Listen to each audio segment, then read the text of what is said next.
It's Monday, April 17. In the headlines, Prime Minister Andrew Holness to participate in inaugural regional security conference. In business news, we highlight another young boss. Also, the government of Trinidad and Tobago is being urged to push for increased interest in electric vehicles.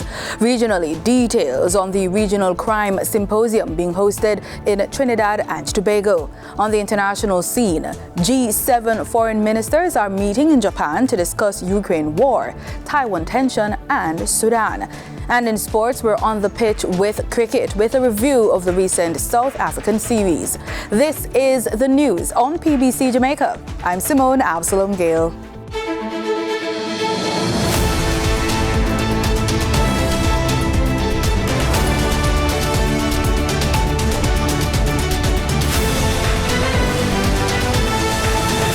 Prime Minister Andrew Holness is in Trinidad and Tobago participating in the inaugural Regional Security Conference. The two-day event is being held in the capital of Port of Spain from April 17 to April 18. The Security Summit will address crime and violence as a public health issue and will be staged under the theme, The Crime Challenge. None of us is safe until all of us are safe. The event is timely as it comes during Mexico's joint effort in its filing of an amicus curiae brief against U.S. gun manufacturers. According to Minister of Foreign Affairs and Foreign Trade, Senator Kamina Johnson-Smith, Jamaica has joined Antigua and Barbuda, Belize, the Bahamas, and Trinidad and Tobago to support the Mexican civil suit against U.S. gun manufacturers. You might recall that in delivering Jamaica's national policy statement at the UN General Assembly last year, Prime Minister Holness called for an international war on guns in the same way that, quote, Western governments had declared an international war on drugs, in the sense of pulling all their resources, all their vigilance, and all their mechanisms and levers of power to try to restrict them. This regional meeting was announced following the recently held 44th regular meeting of the Conference of Heads of Government in February in the Bahamas. Sections of the corporate area will be experiencing another round of water supply restrictions. The National Water Commission, NWC, says this is a necessary measure in managing the effects of the ongoing drought. The NWC says affected communities include Norbrook Road, sections of Oliver Road, Shortwood Road, Sherwood Road, and roads leading off, Russell Heights, Jacks Hill, and Barbican Road. The restrictions, which started on a Sunday, will see some communities having low pressure or no water for several hours during their normal supply times. The period of low pressure will be from midday to 3 p.m. daily. Cabinet has approved the award of several contracts to bolster public education. Minister without portfolio with responsibility for information, Robert Morgan, provided details during a post-cabinet press briefing held at the Jamaica House in Kingston last week. There was an award of contract by the National Education Trust for the construction of a classroom at the Bridgeport High School, which is in St. Catherine. This contract was of the amount of $223,625,000 to NF Barnes Construction and Equipment Limited.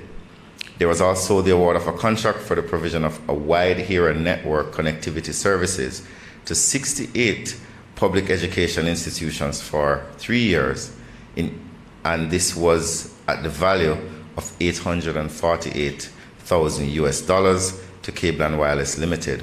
Cabinet also gave the nod to the procurement and distribution of grades 4 to 6 textbooks in language arts, science, and social studies for primary school students for the academic year 2023-2024.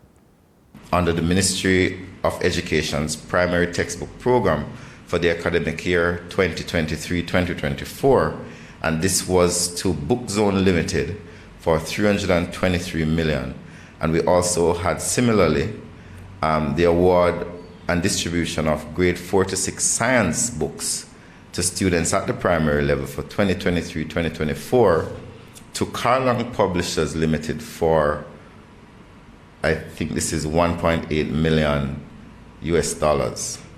Prime Minister Andrew Holness has taken note of residents' concerns about the dust due to work being done on the Southern Coastal Highway. Mr. Holness toured sections of the project last week. Prime Minister Andrew Holness says instructions have been given to ensure that residents access their properties with relative comfort. In terms of managing the dust nuisance, we have agreed that the contractor and NWA will increase both the wetting and the supervision of wetting to ensure that the dust nuisance is controlled. The issue of access, so far I have not seen anything to suggest that residents are not able to access their properties, but the instruction has been given to ensure that residents should be able to access their properties with relative comfort. It's not always going to be at the greatest level of comfort, but with relative comfort. At the same time, the Prime Minister says the discomfort that residents have had to experience is a sacrifice that will bear fruit for generations. The driving surface is a more intractable issue because they have to have the road in a scarified, particularly when they're doing the pipes, particularly when they're putting in the drain. But what I said for the NWA, and I'm sure they will give directions to the contractor, is that there should be at least one lane that is drivable. And that means that the surface should be relatively smooth. And they are now going to be working on that. They're going to ensure that there is at least one lane during the construction phase that will ensure the flow, as smooth as possible, the flow of traffic. So we're going to be touring the parish of St. Thomas. The work extended before that.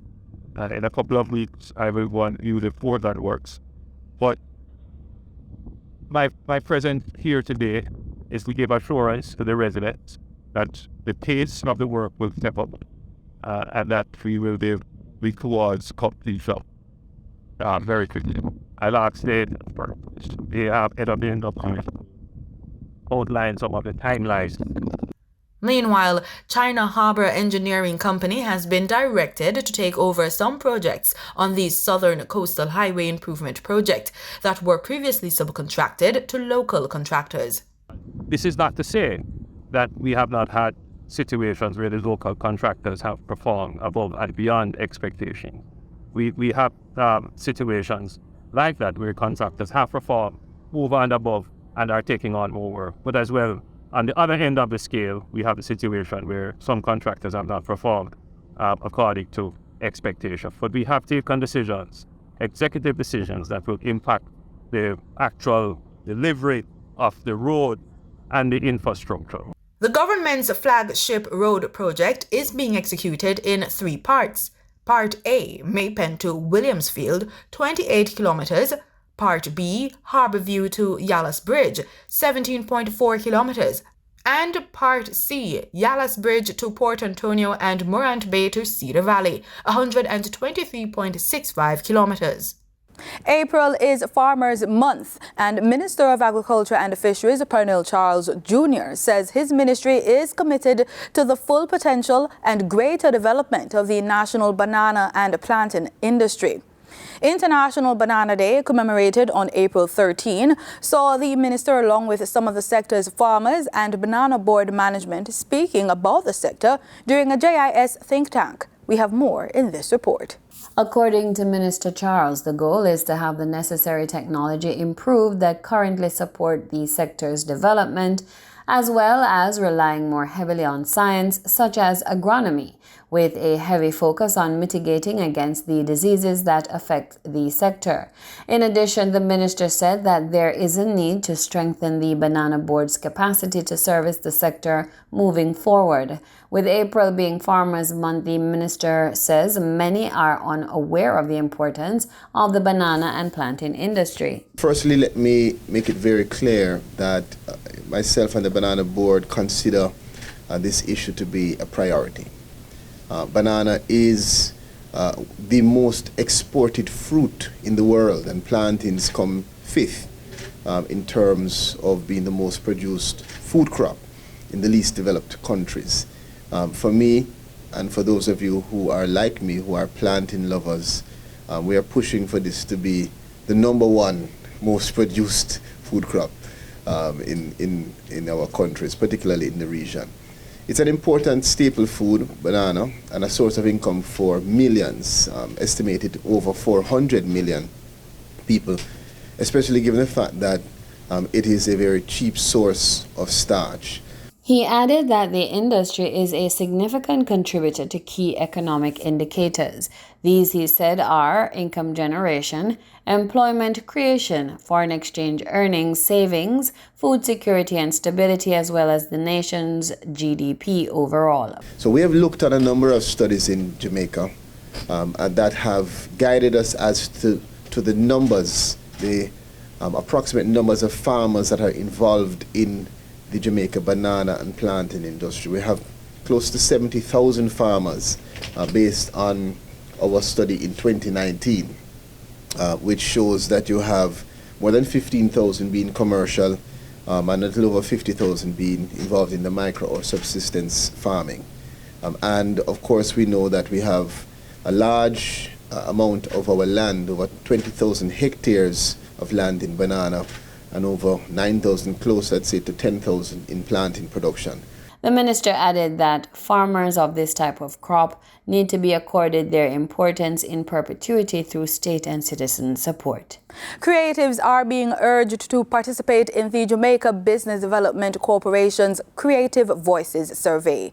The JBDC says the survey, which was launched on March 20, is being done in partnership with the United Nations Educational, Scientific and Cultural Organization, UNESCO, for a project to do an economic impact assessment of the creative and cultural industries. Deputy Chief Executive Officer at the JBDC, Harold Davis, says the survey should bridge the gaps that currently exist on how reports are done on the creative industries. Industry associations such as the Jamaica Film and Television Association, JAFTA, and Jamaica Reggae Industry Association. Persons who are interested in participating in the survey can do so by visiting the JDBC offices, their websites, and all its social media platforms. The JBDC is aiming to produce the results in May-June of this year. Time now for the Business Report with Danita Rodney.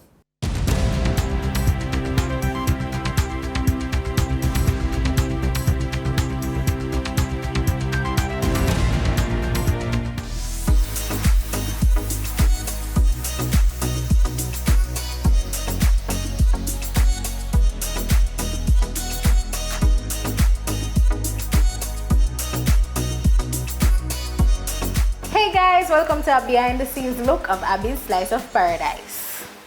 Hi, I'm Abby Jo Anderson and I'm the CEO of Abby's Slice of Paradise, where I do everything cheesecake. I started this business honestly out of the love for cheesecake. The first time I tasted cheesecake, I fell in love. I did always like pastry, but then I fell in love with cheesecake and I'm like, okay, I need to taste this in a different way. Okay, I like Oreos, I need to try this with Oreos. I like banana, I need to try this with banana, and I just started from there. So I'm 20 years old. I started baking cheesecake around 2020. I was trying with other cakes, but I just didn't have the love for them. So it was fine, cakes were perfect, but I just didn't have a love for it. Whenever it's time for me to bake a cheesecake, that's when I go all out, that's when I'm excited, that's when I'm pumped, like I'm saying, okay, we got a cheesecake on our hands.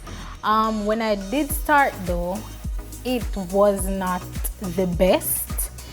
I didn't master the whole cheesecake making, but after long practice, family members trying it out, friends trying it out, I realized what I need to do, what I need to stop doing, and then right now I can consider myself a specialist in cheesecake. Well, the response has been good. I haven't had anybody that has a problem with the flavor, with the texture. The responses has been good. Yes, especially if it is something that you really love, start it. I would encourage anybody to start their business. Sure, at the starting, and this is something I faced, at the starting you're not going to know everything that you need to do. You're not going to get everything perfect, but it's the mistakes that you learn from. I value the mistakes that I made because I wouldn't have been where I am right now. First of all, to me, I've never seen cheesecake the way that I'm making them now. The flavors that I have came up with are absolutely amazing. Before I started, the only thing I knew about was strawberry cheesecake, and people didn't even really know it's strawberry cheesecake. It was usually called plain cheesecake. I have changed that totally. So okay, you can call me and say, you know what? I like Twix. You know Twix, right? I like Twix, but I love cheesecake. What can you do for me? And I can tell you, I can make a cheesecake with Twix. That's what's amazing about my business. Definitely, I want to go international. There are so many brands. This is how I want people to know Abby's Slice of Paradise anywhere in the world. I also want a major bakery, but not just a bakery to say you go in and you buy a cake. You can dine there. Cakes are displayed beautifully. You can come sit. It's this formal setting, this beautiful place with cheesecake that you've never thought of, just cheesecake.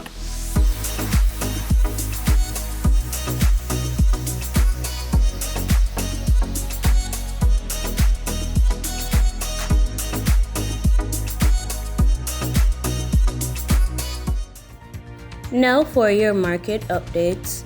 In foreign exchange trading for Friday, April 14, the US dollar sold for an average of $153.31. The Canadian dollar ended trading at $115.16. The pound sterling traded for $191.55, and the euro sold for an average of $170.44.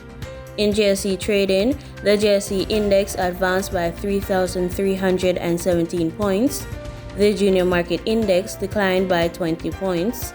The combined market index advanced by 2,909 points, and the All Jamaican Composite Index advanced by 3,997 points. Overall market activity resulted from trading in 108 stocks, of which 55 advanced, 36 declined, and 17 traded firm. Stocks advanced for AMG Packaging and Paper Company Limited, Caricom Limited, and Siboney Group Limited.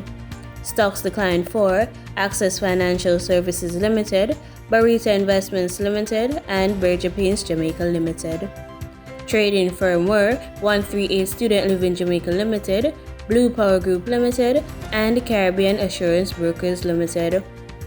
The overall volume leaders were Wigton Wind Farm Limited ordinary shares with over 5 million units, Sagicor Select Funds Limited Financial with over 4 million units, and Trans-Jamaican Highway Limited with over 3 million units. In regional stocks, in Trinidad and Tobago, Calypso Macro Index Fund posted a volume of 11 shares. On the Barbados Stock Exchange, 0 securities traded. In regional business, the government of Trinidad and Tobago is being urged to further push the increased interest in electric vehicles. President of the Trinidad and Tobago Automotive Dealers Association, Vishan Babwa, is calling on the government to consider additional incentives concerning electric vehicles to further push the renewable agenda. Findings presented during a webinar hosted ahead of the annual Caribbean Renewable Energy Forum suggested that there is high optimism concerning the adoption of electric vehicles in Trinidad and Tobago. Babwa agrees that there has been an uptake in interest and purchasing of electric and hybrid vehicles in the country. However, he notes the recent uptick is tied to the reintroduction of tax concessions on hybrids, which has made these vehicles even more affordable than traditional gas vehicles. He says more needs to be done by the government to make electric vehicles even more accessible to the wider public.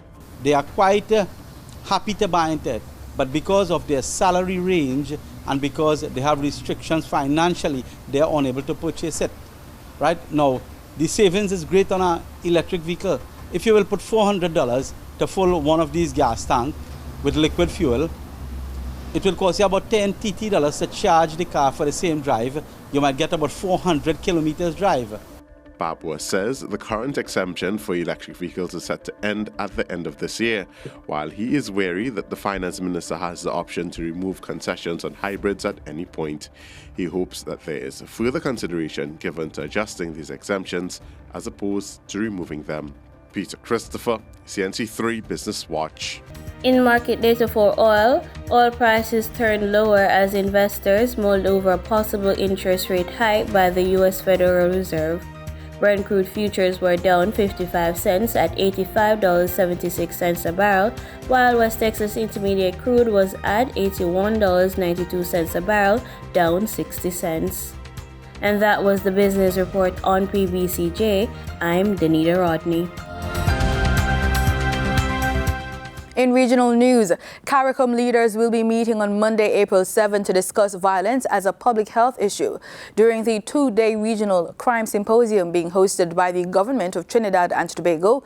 Each nation will share their experiences with crime, while health experts share some solutions. More from TTT News. The decision to treat crime as a public health issue was taken in February 2020 during the 31st intersessional meeting of the Conference of Heads of Government of Caricom. It was revealed by Prime Minister of Trinidad and Tobago Dr. Keith Rowley while speaking to the media in Barbados. We have taken at this meeting, culminating on discussions from the last meeting, was the whole question of treating violent behavior and crime as a public health issue. And we have agreed that there will be a response along that line. At that time, Dr. Rowley said there will be initiatives going forward from the preventative and proactive side. During the symposium, Executive Director of the Caribbean Public Health Agency, CARFA, Dr. Joy St. John's presentation will focus on crime and violence, a public health approach. And when it comes to matters of mental health and crime, Director of Mental Health at the Ministry of Health in Trinidad and Tobago, Dr. Hazel Othello, will begin the discussions on that aspect. Caricom leaders like Prime Minister of Trinidad and Tobago Dr. Keith Rowley, Prime Minister of Barbados Mia Mottley, Prime Minister of Jamaica Andrew Holness, Prime Minister of St. Lucia Philip J. Peer, and Prime Minister of St. Vincent and the Grenadines Dr. Ralph Gonzalez are all expected to address the symposium. The private sector will have a voice at the symposium as the perspectives of the private sector from Director of the Caricom Private Sector Organization Andrew Sabga and President of the Trinidad and Tobago Chamber of Industry and Commerce Charles Pashley will be shared.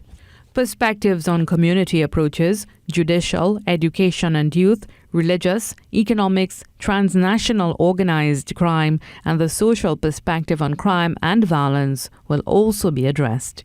Mahalia Joseph Wharton, TTT News. The presence of Barbadian police and soldiers on the ground in St. Lucia is reportedly already bearing fruit.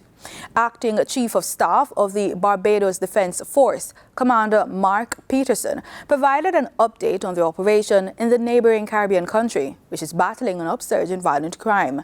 Sharika Griffith reports. Following an upsurge in gang and gun-related crimes, St. Lucia's Prime Minister, Philip J. Pierre, turned to the regional security system for help. Within days, Barbados was among several RSS member states to answer the call, deploying approximately 10 officers from the Barbados Police Service. Acting Chief of Staff of the Barbados Defence Force, Commander Mark Peterson, tells CBC News another contingent, this time of soldiers, has since been deployed. The second cohort deployed to St. Lucia last Saturday. In that contingent were 10 members of the Barbados Defence Force. They deployed specifically on the 8th of April this year.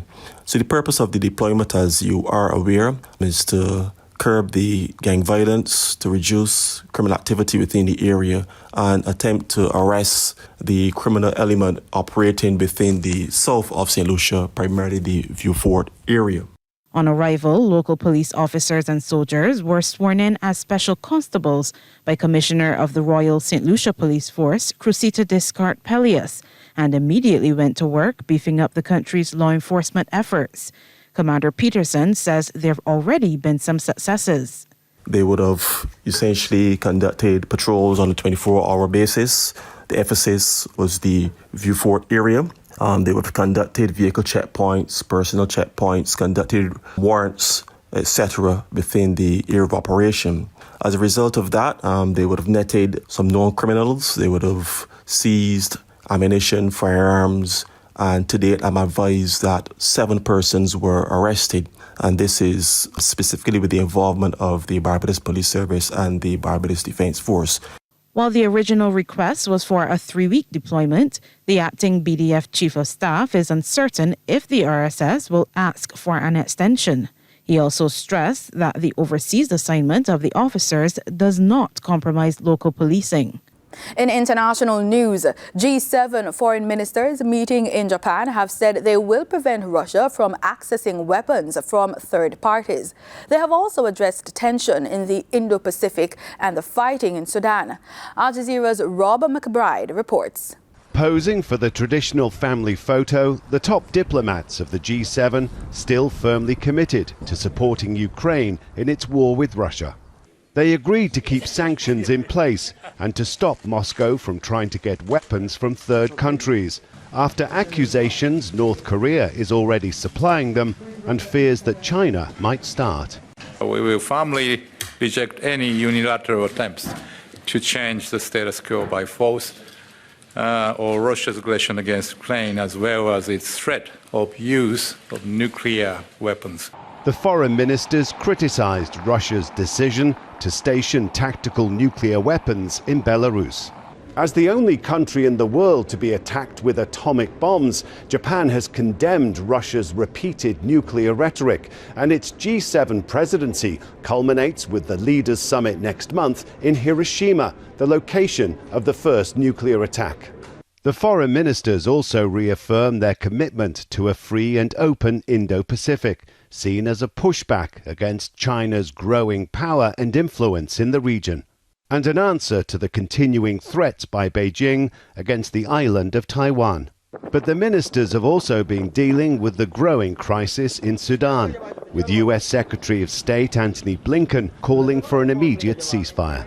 Also, a strongly held view, again, across all of our partners, on the need for an immediate ceasefire and a return to talks. Talks that were very promising in putting Sudan on the path to a full transition to civilian-led government. The fighting in Sudan will likely continue to feature prominently in discussions until this meeting ends on Tuesday. Rob McBride, Al Jazeera, Karuizawa, Japan. In sports, with the South African series in their rear view and another T20 World Cup in the distant horizon, the West Indies will want to make sure they have the best possible choices going forward. CBC's Sean Green analyzes the make of the team from the recent South African tour. Yes, it's true that the West Indies won the T20 tournament against tough opponent South Africa. But was it our best performance and our best team? Let's start with the batting. And I believe opening in T20 cricket is perfectly suited to the pair of Kyle Mears and Brandon King. The aim is to score as many runs during the power play 6 overs, and these two love to go over the top with much success. It's good to see the experienced Johnson Charles given another go, and we have seen an improvement in his game, especially in his ability to hit down the ground and also hit through the offside more frequency. The South African bowlers found it hard to contain him. Though not getting a large volume of runs, Nicholas Pooran looks a bit more comfortable at the crease with the weight of the captaincy removed. And speaking about the captain, I would give Rothman Powell an A for how he led the troops in South Africa, except I believe that when you have a pure batsman like Roston Chase in the side, you must bat him higher. He is wasted so low in the order. Now, though Romario Shepherd and Odin Smith can give the ball a wallop with the bat, they are still way too expensive with the ball. The bowling, however, remains a concern, and that became evident in the second game in batsman-friendly conditions. I believe we are a good bowler or two too short, and it begs the question, is cricket West Indies through with Sunil Narine, or is Narine through with West Indies cricket? We miss a genuine T20 bowler who can take wickets or frustrate batsmen into making mistakes. Narine still remains one of the best in the world. Also missing is Andre Russell. I think any T20 team with him in it is stronger for his dynamite all-round ability. I would also say the same for Fabian Allen. Alongside the much-improved Alzari Joseph, I believe the inclusion of these players will make a formidable T20 squad as we look to the future. Sean Green, CBC Sports.